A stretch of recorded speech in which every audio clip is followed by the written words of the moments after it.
this initiative and for us to realize the adoption of the roadmap towards universal social protection for a socially just future for all Kenyans, we must work together. We have no escape route. That is the only route towards realization of total coverage on universal social protection, which is very important. Let me refer you all to the World Social Protection Report 2020 to 2022 on social protection as the crossroads in pursuit of a better future, which indicated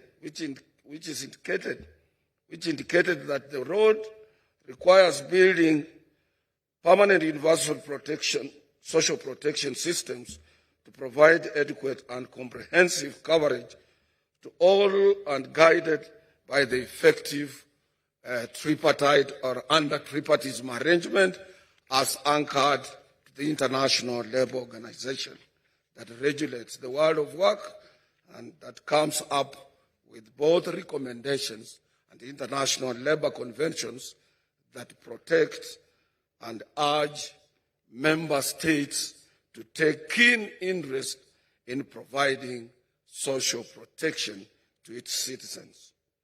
Indeed, these are efforts essentially for preventing poverty and inequality as well as addressing current challenges, in particularly those facing old age, like where I'm going, because I'm one and part of Kenya's senior citizens.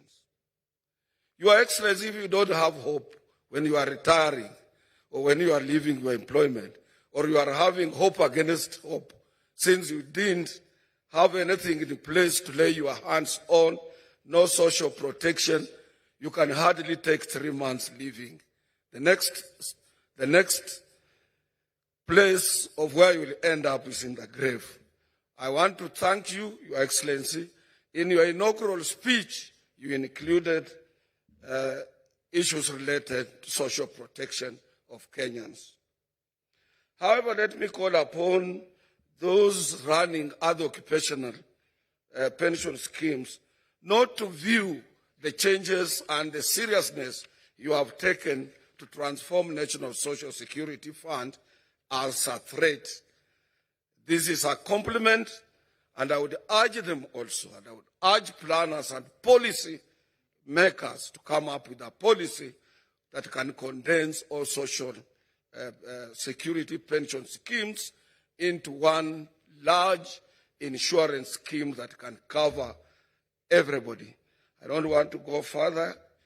I want only to finish by saying that the International Labour Organization under Convention 102 of 1952 sets out the minimum standards for the provision of social security, just as the Constitution of Kenya 2010 under Article 43 on economic and social rights provides that every Kenyan citizen is entitled to pension and social security. I want to end there because I'm sharing my time with my twin sister, Jacqueline Mugo, by saying that, Your Excellency, your Hustlers Fund must be supported. Because if it succeeds, this will be a study case for so many countries, where the lowly placed people can just pick up a telephone and get a loan. It's not easy, it has never been practiced elsewhere, and you shouldn't abandon this area of social protection.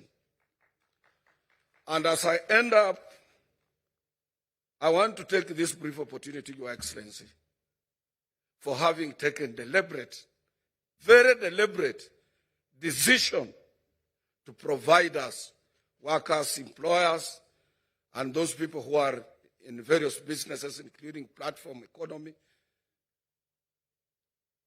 to give us what we call industrial peace. We have hope now, and that initiative must not go unsupported. We thank you for that. Thank you very much for listening for me. I invite my twin sister, Sister Jacqueline Mugo.